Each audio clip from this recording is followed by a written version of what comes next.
Hello and welcome to this episode of Pools Embroidery, where we are going to get caught up because it has been months since we have had a chance to talk in our series Mondays with Michael. I have been making face masks along with doing my regular embroidery orders. I've been working on these face masks since March, like many of you. And I got back from a trip visiting my parents, and when I got home I started making one, and that led to many more.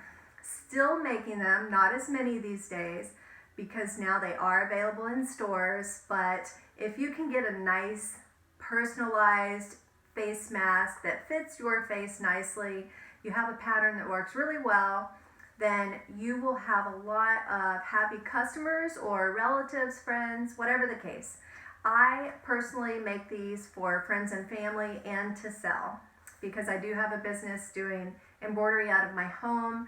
And when embroidery was slow during those first few months of COVID in the US, I was doing a lot of face masks because they were not readily available in the stores. But let's get started because I want to share some tips with you about how I make a modified version of the Olson Face Mask.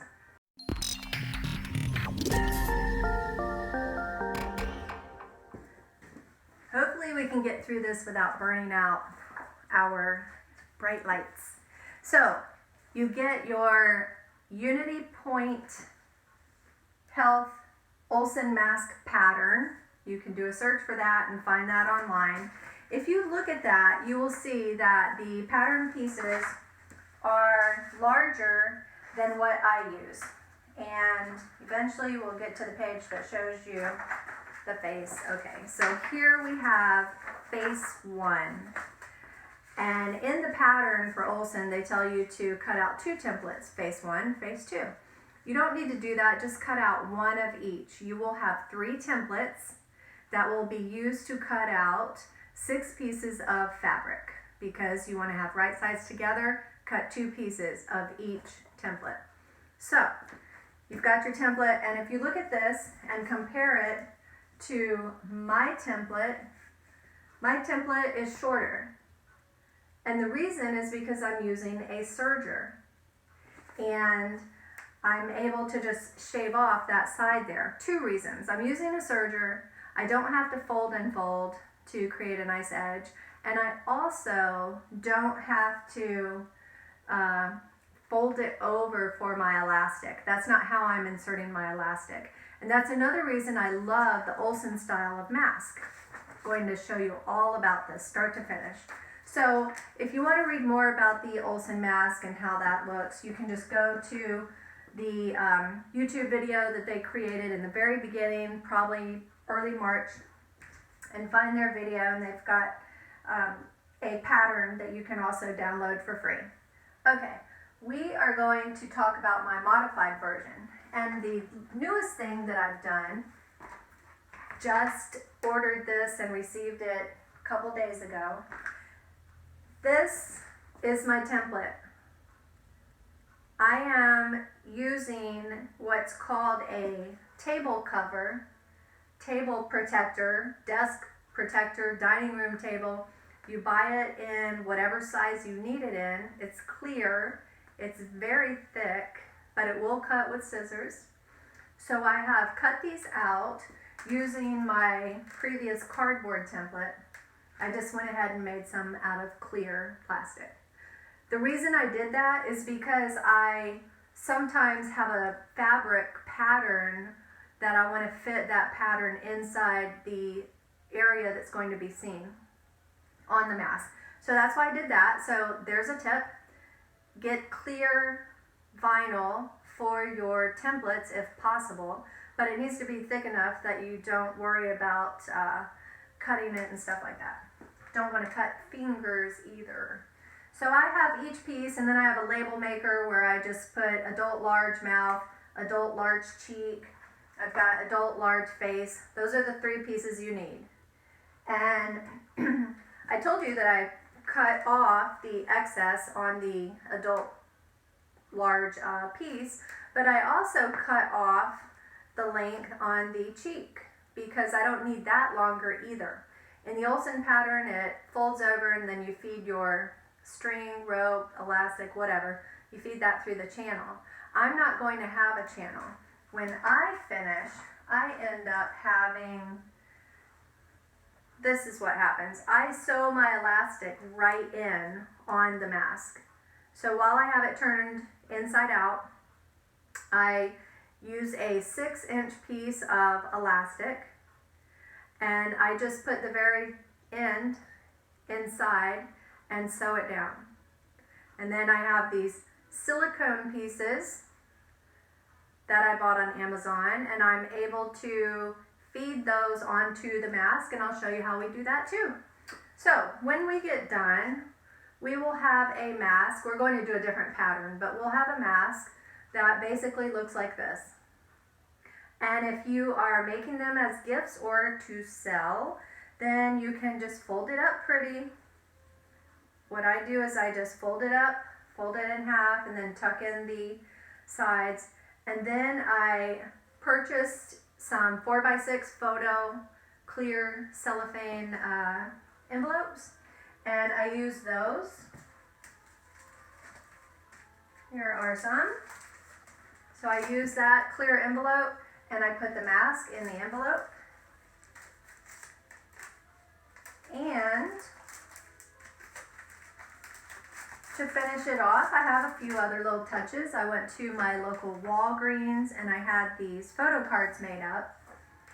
I would prefer matte finish, but you have to order those by mail only.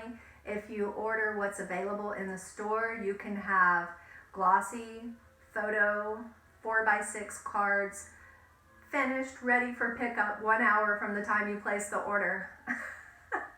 How convenient is that? So I made a picture. This is my picture, and I had it printed 200 times, 200 photo cards. And then you could write on the back if you need to. There's some little writing on it about the photography paper, but it's very subtle, so if you need to write on there, you can write on the back too. But I just made this up in my PowerPoint program and then saved it as a picture and got it down to the right format. And I have my business information. I have some little boxes on here that I can check off once I've got the mask done. So for this one, it's adult large. I can check off the adult large. Right here, the style. Is it adjustable around the ear or is it fixed length? It's adjustable, check that box. Then what I like to do is include a cleaning packet for your glasses. Just a little something extra that I do. It's just a cleaning wipe. It says that it helps to defog your glasses. I don't know. It cleans the glasses and makes them very pretty. I don't know if we've gotten to the point where it really does eliminate the fog on the glasses, but they say it does. I like to include that. And what I was including are some metal nose strips. So let me grab that and I will show you. We have these peel and stick metal nose strips. I really like these.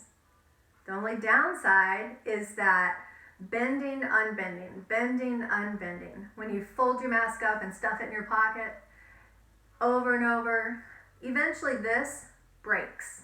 It just snaps into. No longer any good. And if you've sewn it into the mask, now you've got broken metal sewn into the mask, stuck. So I like these, but I don't like them. They are convenient if you just want to include these with your mask so that they can be put on the outside up at the top and they can just stick it to the top like that, or stick it on the inside, feed it through, and it has the peel and stick. You just peel off the paper on the back side and stick it down. It's just hard to get it to stay in the exact place where you want it to stay. That's what I have found through my experience. That led me to looking for some other way to have a bend on the nose. And I was able to find these, I guess you would call these the closures, or what helps keep the bag closed on your coffee. Basically, that's what these are. They're being sold though as the nose pieces for your face mask. So these are white and it has 2 thin strips of metal running through it and then the plastic. Bends, holds its shape. Now, my husband says these are not as stiff as the metal ones. I agree. But this, I can put under my sewing machine needle and stitch right through the center, right onto the edge of the mask. So, looking for a good example here. I've got these pinned together, ready to go. Once I sew this mask along the top and the bottom, I can then take this strip, find out the center point, line it up, go to my sewing machine, staying on the edge where I've already sewn, so it's not going to be below that. I can stitch this nose piece straight along the curve. I can even curve it as I need to. It's going to stay in place. I don't have to worry about it shifting. There's no peel and stick to deal with. There's no breaking. I don't think it's going to break because the wires are so narrow up there, top and bottom. I feel like this is going to be a winner. Much more so than the metal one. But I do sometimes like to still include those just in case someone prefers to use that as well. All right, so that's some of the information I want you to have. Now, we'll take our template and we will cut out some fabric. We are going to use this for the back side, the inside, that's going to touch against your face. And we are going to use our gingerbread men for the front. So I'll need to go over to the ironing board and do a little bit of ironing of this fabric first before I cut it, just to make it easier. And then we will fold it right sides together and get started. Now I'm going to show you what I'm doing at the ironing board. So let's pick up over there. Here we are at the ironing station. And I was going to use this fabric. I like the color, but then I realized this fabric actually has a different pattern on the other side. And I could use that, but I'd rather save this for the front of a mask. So we'll save that for another time. In the meantime, make sure the iron is ready. I usually set my iron to about just the beginning of linen cotton. Mine does not tell me what the number temperature is, so I have to rely on the different names. And prior to that, I've got wool silk and then linen cotton. So I usually put it at just the very, very beginning of the linen cotton. Then I am going to take my pieces that I have already cut out. Those I will set aside because I want to show you everything. So we need the liner for this right here, which we have some right here. That is a lot. Okay, this is non-woven polyester interfacing. That's the name we use. Actually, stabilizer is the name we use in the world of embroidery. What I want to do, this is something I just started doing recently, a little different.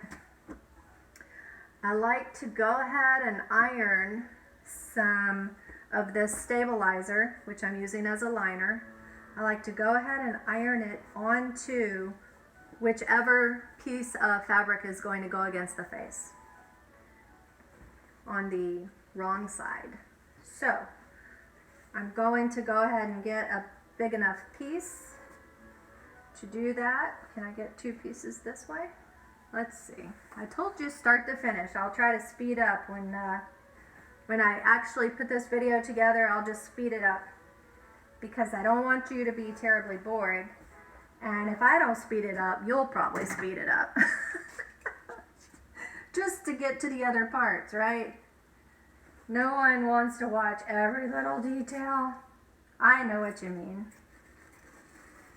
I know what you mean. So this will be enough for what we're doing right now. On this fabric, it doesn't look like it matters which side is front and which side is back. But I don't want to get any little bits trapped in there. I always keep my lint roller nearby, just in case we have little bits of thread. I pre-wash all my fabric before I make my face mask. So everything's been washed in my house. Lately I've been using Tide detergent. Everything has been washed in Tide detergent.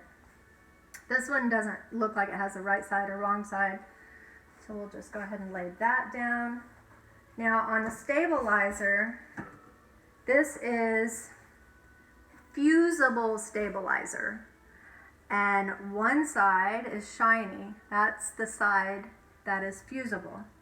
We are going to lay that on the fabric on the side that we want to be on the inside of the mask. No one's going to see this. It's just going to help protect people. So fusible side down toward the fabric. We've got all our little loose threads out, hopefully, and we are just going to press this down. The proper way to apply this interfacing is to just press and hold, but I'm just going to move it around. I feel like I'm doing something if I move it around. Just don't press it to the ironing board. Just go to the end of the fabric. And it's not the perfect size for this piece of fabric. It's very close, but you can see right here we don't have some. It's okay as long as we're covering the majority. And lately I've just been trying it out this way because I can cut my mouth pieces and my cheek pieces. The mouth and the cheek I will cut out of this fabric. And then the gingerbread man is going to be the front of the mask.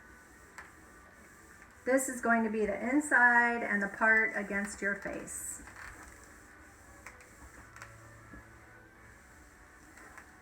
I feel like it's not sticking as much as I want, so I'm going to raise the temperature.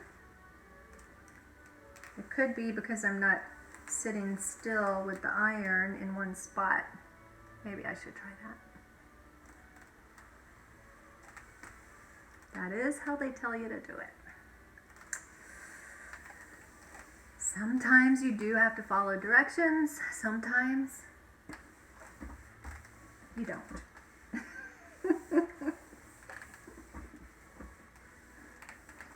Okay, looks like we're sticking good, not over here yet. Almost over here. Start to finish, this doesn't take a long time, but we are going through this together. I just want to make sure you see everything. If you were just making one mask, yes, you can get this done very quickly because you wouldn't need to do all of what I'm doing. But if you did this first and had it sitting in a pile of ready to go, you know, when you're bored and you want to do something that doesn't make a lot of noise, you could just go ahead and iron the parts that you think you'll use for the back side of the mask and just get those ready in a pile. Then when you do get ready to make a mask and cut out your pieces, it's all ready to go. You don't have to do this step. And then we also wanted to get out any wrinkles in the gingerbread man fabric. So we'll put you over there. The other option, if you did not want to do that huge piece of stabilizer interfacing, you can do individual pieces. And that's what I also do. I've just started doing it this way on the big piece, but I cut the piece the same size or just a little bit smaller, preferably a little smaller than the size of the mouthpiece for that size of mask. Cut two pieces, make sure facing each other.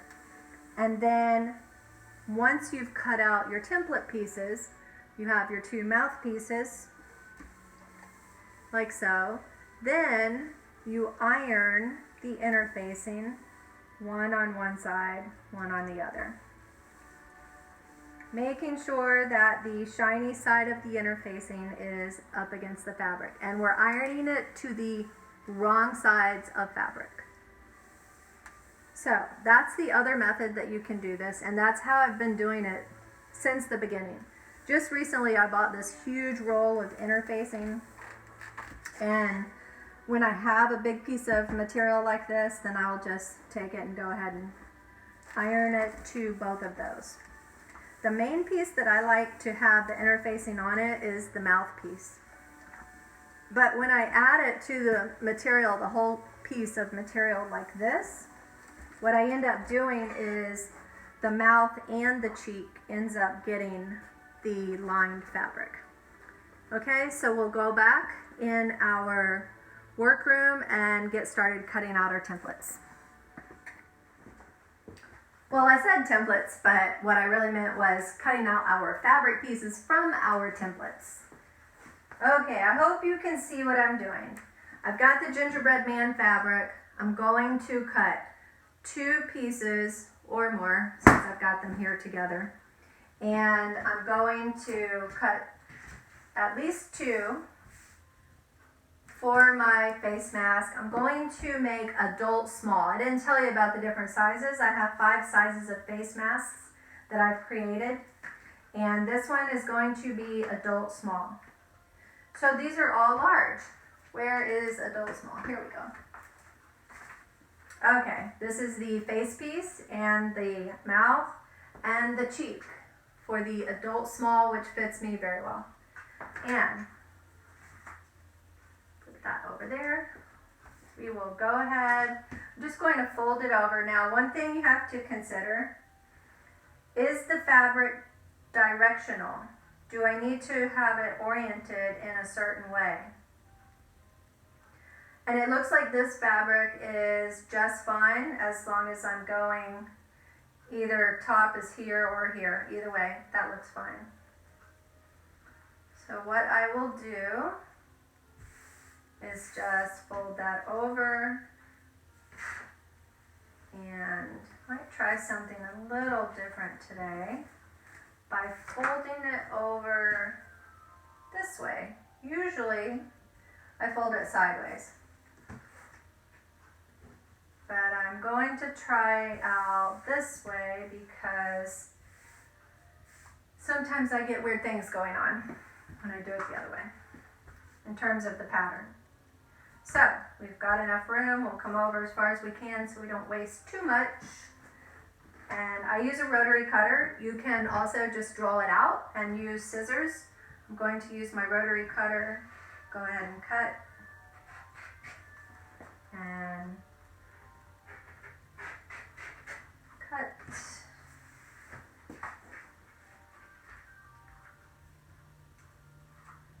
We'll go through the steps. We'll see what the video looks like, if you can see what I'm doing in these steps. If you can't, then I will just make another video and narrate what's going on. But for now, we'll see how this works out.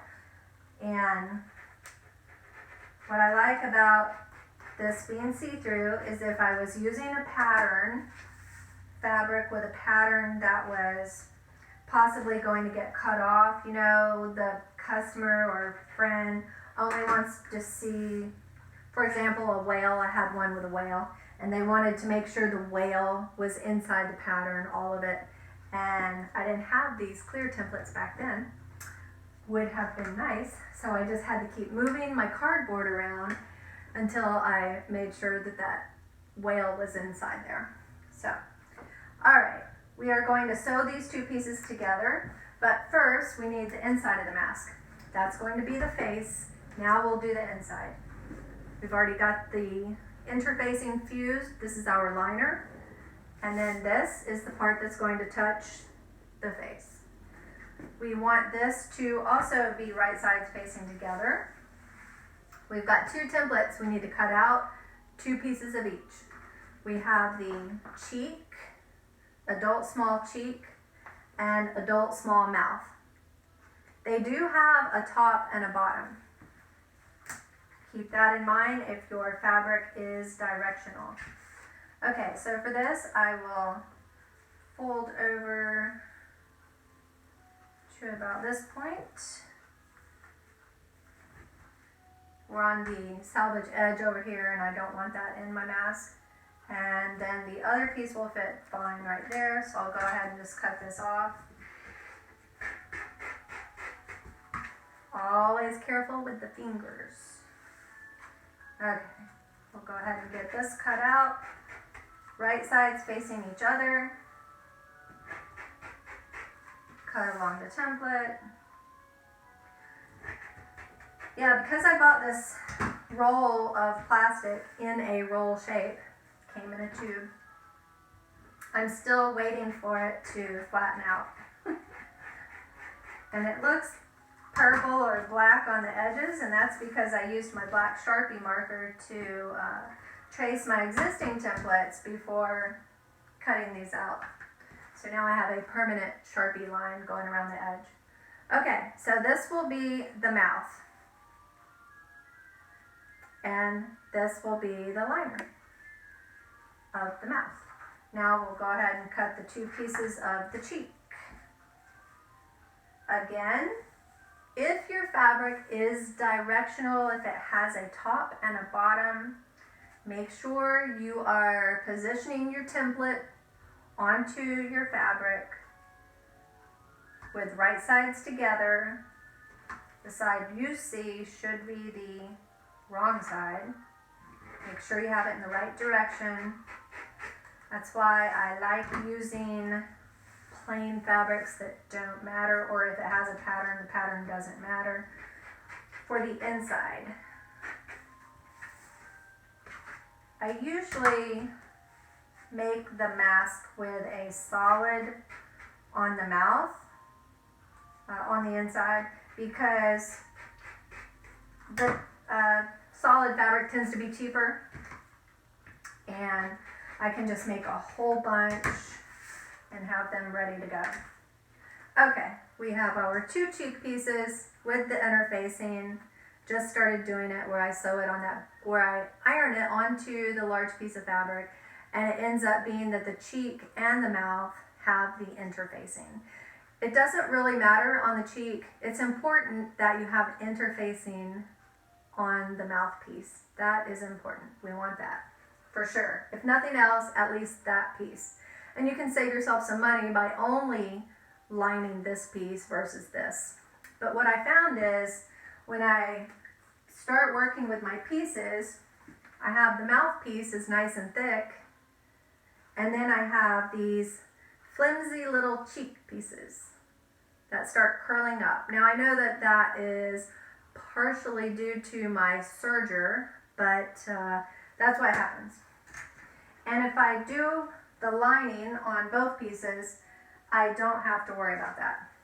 Okay, let's get over to the serger and I will show you what needs to be serged. And then we will piece them together. I'm hoping you can see everything I'm doing here. If not, like I said, I'll go back through, edit the video, and straighten it out so that I just narrate what's going on, and we'll figure something out. But this is the front, and we want to go along this curve here. I've got my serger set. You can put it at whatever length works for you, but I've got I'm not going to go through all the settings, but basically I have it set on overlocking, and I tried to make it more of a narrow hem. It was pretty wide, but we'll see how this goes. So let's get started here.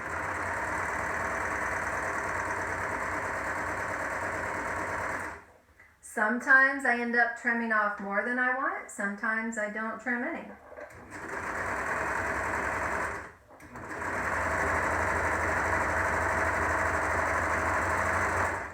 If I notice I'm trimming more than I want to, I just try to be consistent. So now when I go to the mouthpiece, I'm going to try and have it set to where it's trimming that same exact amount. So that's the piece that needs to be sewn together for the front face. Now we'll move on to the mouthpieces. Same thing, go around the curve.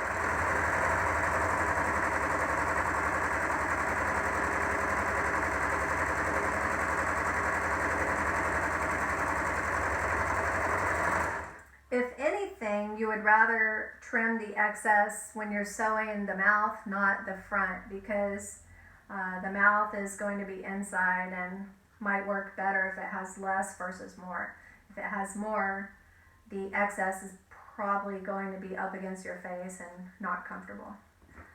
All right, just trimming off some ends here, and then what we'll do after we sew these two pieces, we will do the finished edges on this front piece, on the mouthpiece.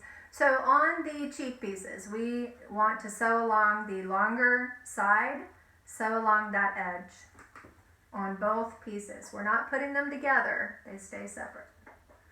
And sew along that edge.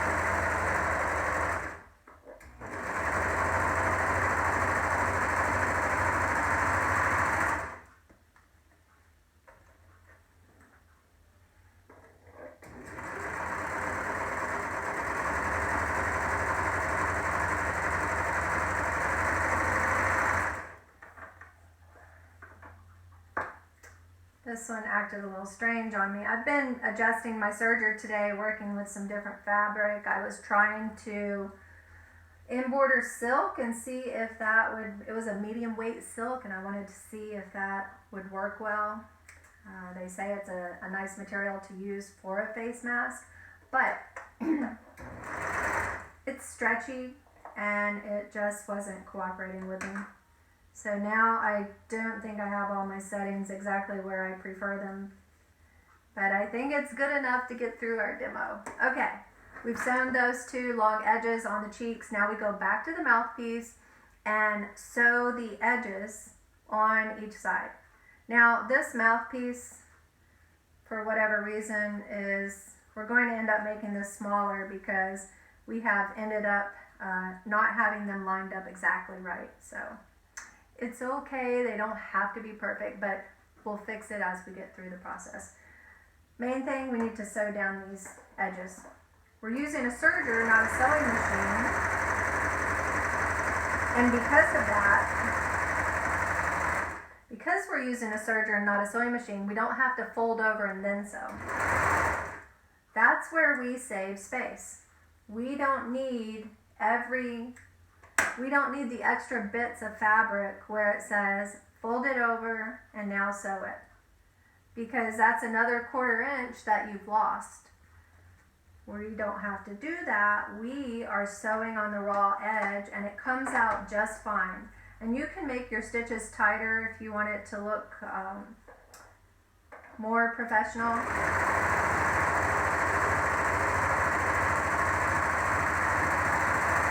Sometimes I have it going tighter, sometimes looser. You're just using more thread when you have it tighter. And when I bought this thread, I bought whatever was available. And you can see I have a mixture of white, off-white, tan. Okay, now we've got the pieces and we want to go back over, piece them together with the clips, and then come back to the serger. So here we are. We don't need our templates at the moment. We need our clips. Have a bowl of clips right here, ready to go, and you want those close by. First things first, mouthpiece, right side, face piece, right side, is going to be matched up, the face and the mouth. Match those up. My two pieces got shifted, remember, so we'll make that work somehow. And then come around to the other side. Whichever direction you fold the seam over, just do the same thing at the other end. Also on the other side, do the same thing. It just makes it smoother. Now, unlike the people who use their sewing machine to do this, when you use a serger, you do not want to cut along your curve. No snipping along the curve. We don't want to do that. It's different with a serger, and I find that the curve is just fine once everything's finished. It's just fine. I don't have any discomfort with any seams, so not to worry there. We want to line this up. If you get it in the right spot, your mouth and cheek pieces will line up perfectly. Remember, there is a top and a bottom. The top has more of a curve going up. The bottom is more subtle. So we line those up. Doesn't always line up perfectly, but you do the best you can, and if it's way off, it's probably because you have it upside down from the way it should be. Just like the front of the face mask, there's a top and a bottom. Okay, we get these on there. Line up. Clip together. I like using clips versus pins for a number of reasons, but I just think it's easier to clip together. Now we'll have to keep in mind when I stitch, I'm going to stitch on this side because I can't see over here where I am lacking in fabric from the face side. So I'll stitch on the face side and it will just be smaller at the top. Now we go over to the serger and we sew. We are back, and like I said, we'll do it on the face side. It doesn't matter, whatever's easier for you. There are a few little quirks regardless of which side you're sewing on. If you are on this side, there tends to be a little issue once you get to this cheek piece right here, not wanting to lay down, it wants to curl up or push toward you. So that's one thing you're dealing with that way. If you have it facing this direction, what you run into sometimes is a piece is not lined up exactly how it should be. So you want to make sure before you get to the next overlap that they are overlapping correctly, the way that you want them to. And we just go ahead, get started. Sometimes your clips will get hung up on the machine edge. Not a big deal. Once you start using it, you will see all of this. Make sure your two seams are going the direction that you want them. We're working on the bottom of the mask right now. Just follow along. Here's where I want to make sure my overlaps are overlapping correctly.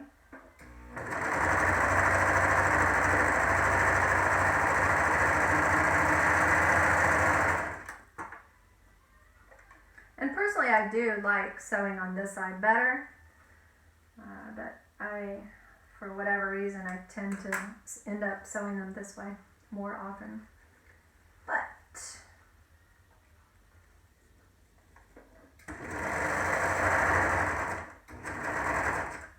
we just end that sentence with a but.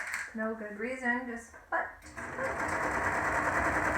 Okay, we're taking into account that excess we had over here because I misaligned the two mouthpieces in the very beginning. What I'm going to do when I get over here is I'm going to cut in a little deeper just to account for that so it doesn't look too lopsided.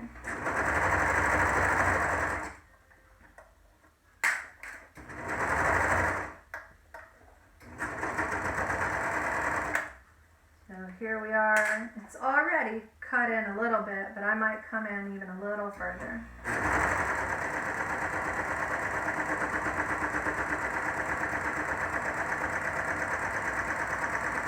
Hopefully I didn't go in too much.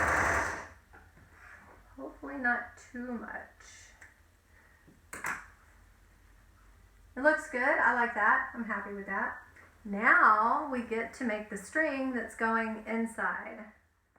For the adjustable mask, I like for mine to be 6 inches long.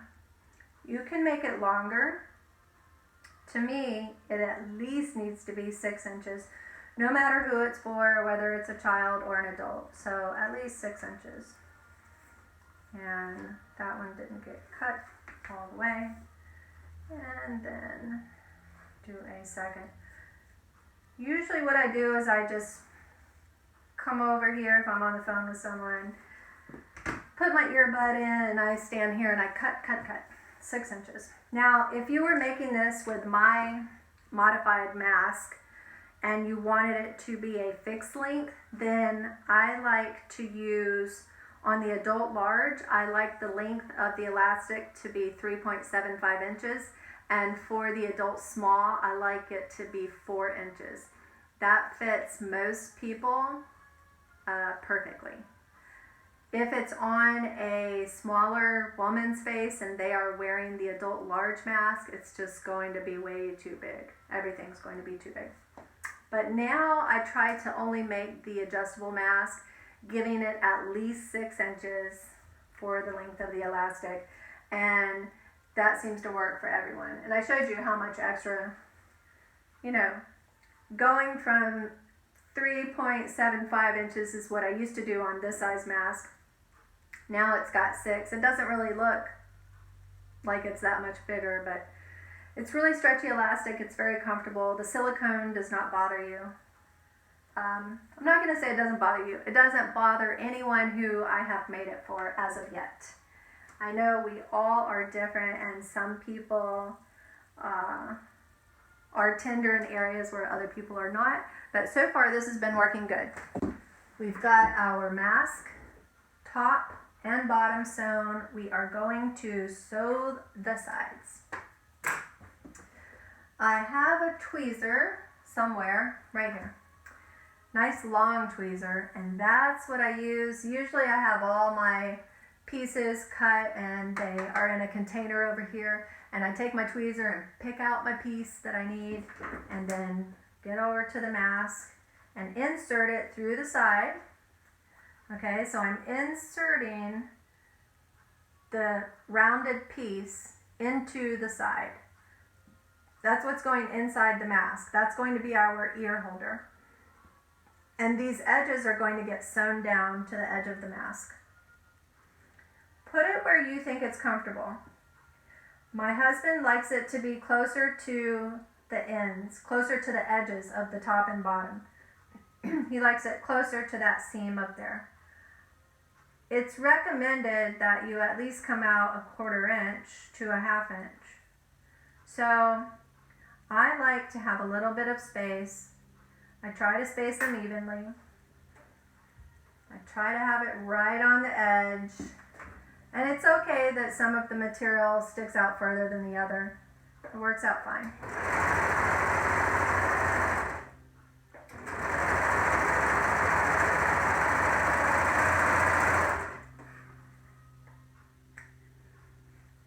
Nice thing about a serger, you don't have to do all that back and forth sewing to reinforce your seams. You just go across one time and you're good. Just try to get it in this general area of the center so that you can feed it into the mask. Try to make the spacing the same as what you did on the other side. If you've got it closer or further away from the edges, the top and bottom edges, that's fine. Just try to be consistent. So you don't have one at the very edge on one side of the face and the others in the middle. Then sew across.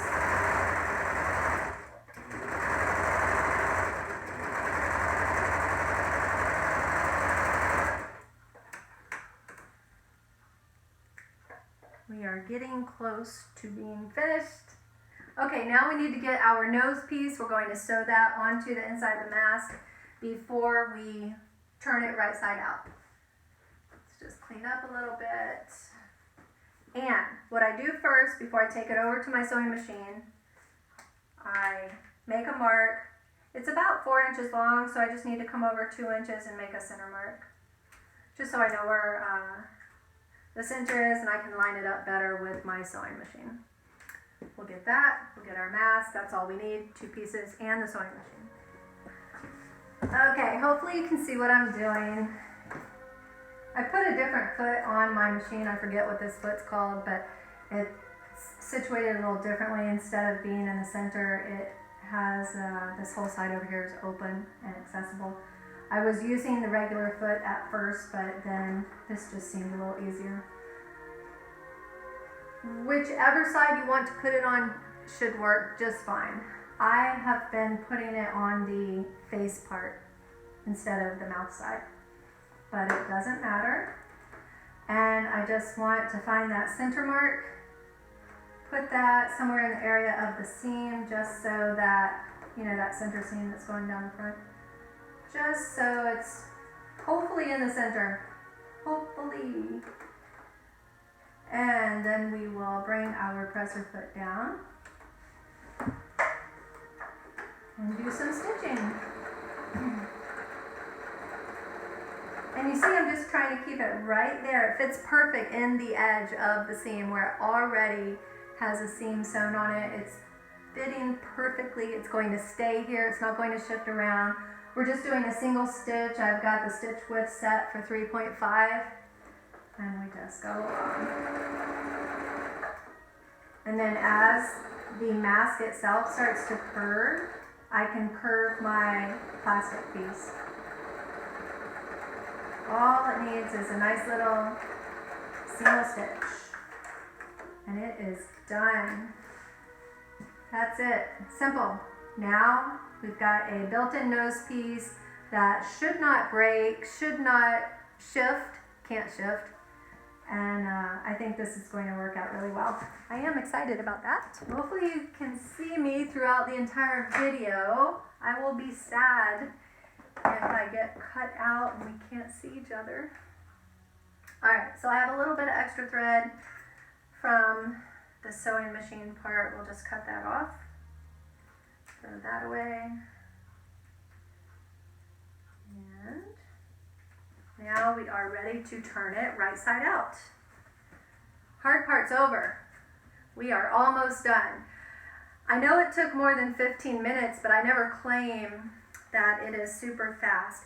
It is as fast as you are, minus all the distractions that you get in daily life. For me, that would be phone calls, dogs barking, doorbell occasionally ringing. For you, I don't know. Whatever it is for you, that's what it is. We all have them. You know what I'm talking about. Oh, it turned out so cute, but we're not done yet. Not done. We need the part that makes it adjustable. Okay, here is another trick I learned recently. Bobby pin, hairpin. We take that and put it on the elastic in the center. Then I have these silicone pieces that I bought at Amazon. One side, I doubt you can see this, but one side has a larger opening than the other side. And you want to feed the bobby pin through the larger opening. The first time you do this, it may seem a little stiff, like it's not working, but it works just fine. Then you fed it through, pull it to however much you want it to have excess on the ends. I usually just leave a little bit of excess, and then the person who gets it can adjust it however they like. Do the same thing. Basically, you just want to try to be in the center of the length. Larger opening first, pull through. Now, if you're making these for children and you're concerned that they may pull the silicone piece off and then not have the adjustability, you can just tie a little knot right here. I'm sure there's other creative ways that you can deal with that, but that's one option. If the silicone comes off, then you can convert it to a fitted length or a fixed length elastic by just tying a knot where it needs to be tied to fit that particular person. Now the mask itself is done. This is what I call the adult small. And just put that over your nose. Take my glasses off. You can fit it to your face, to the bridge of your nose. Having a better fit around your nose is going to help with the fog of your glasses, but really that's all you can do is just try to have something conforming to the shape here. The closer it is to your face, some people actually recommend using two-way tape. Tape it to your skin. That's up to you. If you wear glasses all day and you're constantly having to battle the fog of the glasses, then you might want to do that. I don't know how that's going to wear on your skin as it has tape on it and off of it all the time. But this is the modified version of the Olson mask. It's my modification because I'm making it on a serger and because I don't need that folded over part on the sides, so I've shortened it on the sides. And I have decreased the size. In percentages, I went from 100% was the Olson mask. I said print it out at 90% of that size. That became my adult small size. Then I said print it out at 85%. That became my child large. I said print it out at 75%. That's my child medium. 70%, that's my child small. That's for a 2-year-old. So if a 2-year-old needs to have a mask with supervision, then that would be a good size for them. And then finally, to put it into packaging, of course, this one's not going to go to anyone else because I've just worn it. But if I want to go ahead and fold this up and put it in packaging for my customer, then what I would do is fold it in half, tuck in the inside parts, and you can see compared to the adult large, the adult small. And remember this adult small is even a tiny bit smaller because we had to accommodate for that little area on the mouthpiece where I had it misaligned. So we made it just a tiny bit smaller top to bottom. And then we get one of our 4x6 cellophane packages here, envelope. And these are basically sold for putting cards in, 4x6 cards, which I told you I get at Walgreens. And then I use a Sharpie. I'm going from beginning to end here. Get to see it all, fast forward, all the stuff you don't care about. Okay, what style is this? This is the adjustable. And then who is it for? Adult, small. And my marker's not marking as nicely as I would like it to. I have another marker somewhere, but for demonstration we'll go with this. I am including a cleaning packet, and it does have a nose strip, even though it's not peel and stick, but it's in there. And then the other information is related to child sizes, so I don't need to check any of that. I just put a little blurb about what this is, CDC info, and more of a description right here, how to care for it. My disclaimer that this is not proper PPE. It is to be used in place of PPE when you are unable to find PPE. And then we just slide that in the front of the package. And sometimes it's easier if you get the card in there most of the way first and then put the mask in there. So this is how I package mine, and then I put the eyeglasses cleaning wipe, anti-fog wipe into the package. And then if I want to include a metal strip nose piece, then I'll stick that in there too. Fold it over and it's good to go. These bags right here, they come in huge quantities. I think there are 1,000 in here. Yes, 1,000 units per case. 4-inch by 6-inch cello bags, self-seal. So I got all of these, plenty, very good price. And the cleaning wipes for your glasses. I bought 3 boxes of these for a good price. So, see, anti-static, anti-fog formula. They say it is. It does a good job of cleaning the glasses, that I know for sure. I don't know, maybe you have to just apply it multiple times before you really get the anti-fog. And then most of the items I buy I get from Amazon. The silicone pieces, the bobby pins I actually had in my bathroom. Silicone pieces, they come in different shapes, sizes. These are perfect when you are working with this narrow elastic. And I think this elastic is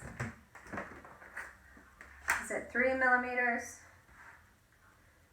Well, I need to turn it the right way, don't I?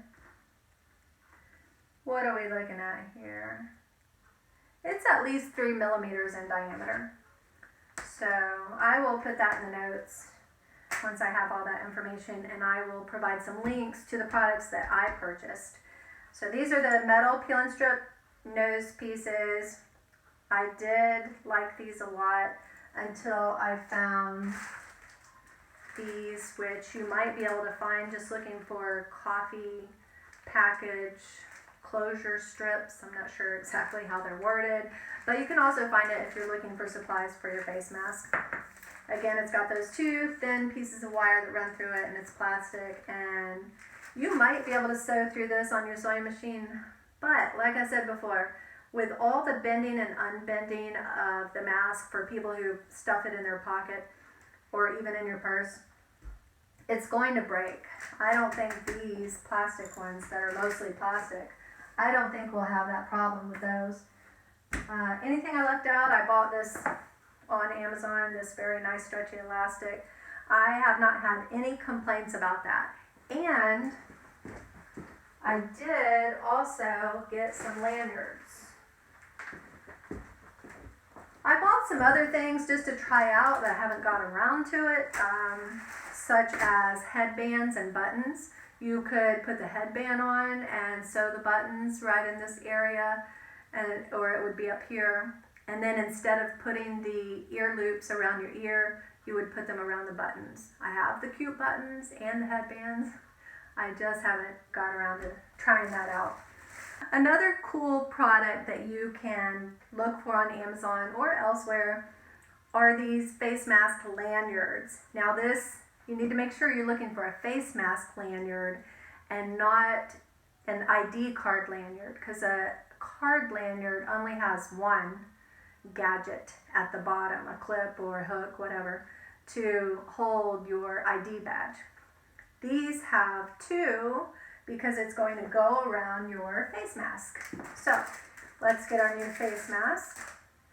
And the nice thing about the way these are set up as adjustable is that I can take the lanyard and just feed it. Should I do green? Darn, I don't see a green one. That would be cute. Maybe we should do a red. Red would look cute with this. We want to be color coordinated. So let's get red. And then you clip on the lanyard onto your end of your earpiece. And one thing I'll say about these, they are pretty tough to bend to get something inside there, to the point where I've had it snag the elastic. So that's one thing I don't like about it. If you are going to get some of these lanyards, I recommend you get a single lanyard per face mask so that you don't have to take it on and off, because it's going to just tear up your elastic. But got one. Let's see if we can get the other one. Here we go. Here's the other side. Once you get this thing on here, then it's very nice for if you are always taking your mask off and putting it back on, then it's very convenient, because I'm not saying it's attractive, but you can just have it hanging on your chest. You know, if you need to just take it off for a minute, you don't want to lose it, there it is. Nice and convenient. The other thing you can do, instead of using the ear loops around your ears, you can put your mask on. Take my glasses off. You can put your mask on, and we'll put it around there just for the moment so we can get situated. Then you adjust the lanyard to go back, and that's what's going to hold the mask in place. And then I can take it off of my ears, or it can still be on there, but it's not being held by the ears. I'm doing a terrible job of this because my hair is all over the place. Let's see if we can situate the hair there. Okay, mask on, and then we just get this. It works really well if you have a ponytail, and it can anchor on the ponytail. But you can still just get it above your ears. How's that? Is that better? I think that might be better. Yeah, that seemed a little harder than it should have been. The thing about having it up so high though, it's creating more of a gap right here at my nose. For me, it has worked out better when I do this method if I have a ponytail, and then I can anchor it on that ponytail because the ponytail's down lower. So something to think about if you want to invest in those lanyards. You might be able to get it around the base of your neck there, base of your head. The idea, it's still around the ears, but the idea is that it's not directly up against the ear, creating discomfort so much on the ear because you're pulling it away by having it around your head. So that's the idea of it. I think we covered everything. I'm so glad we got to talk because, like I said, it's been forever. It's been months and months and months. And I was hoping I could get some time soon, and today's the day. We did it. We made it through the whole video. Hopefully you can see me in the whole video. And if you have any questions or comments, ideas, tell me how you do it better. Tell me what you like or don't like about this type of a face mask. I've joined some Facebook groups where they have all kinds of masks. I didn't realize people were making so many different patterns. There's one that's very common called the 3D mask. And I haven't tried to make that one yet, but it does look nice. I do hear people talking though about maybe some gaps in that one. This one, made the way that I make it, has no gapping over at the ears, or on the side of the face rather. Let's get this guy down here. Yeah, I'm gonna say I think this works better. The lanyard works better just as a lanyard to hang around your neck when you don't want to lose your mask and you're going to put it back on soon. And then just use the ear loops for me. But what was I going to say? We're talking about the fit on the ear, aren't we? Look at the fit on my ear. There's no gap. It's just flat up against my face. That's what I like about this pattern. Now, when you have the lining in the mask, that interfacing that we use, it tends to create a stiffer mask, and that stiffness helps to pull the fabric away from your mouth a little bit. It's not a lot, but a little bit. So that's a good thing. Soon I think I'm going to try out one of those silicone pieces that you can fit inside your mask. Hopefully it fits in this size, and I will make a video about that and see what my thoughts are, if it stays in there, if it's comfortable, do I sweat to death, even more so than I am already. But that's for a future day. Again, I hope this has been helpful for you, and there go the dogs. I told you. I told you never know what's going to be a distraction.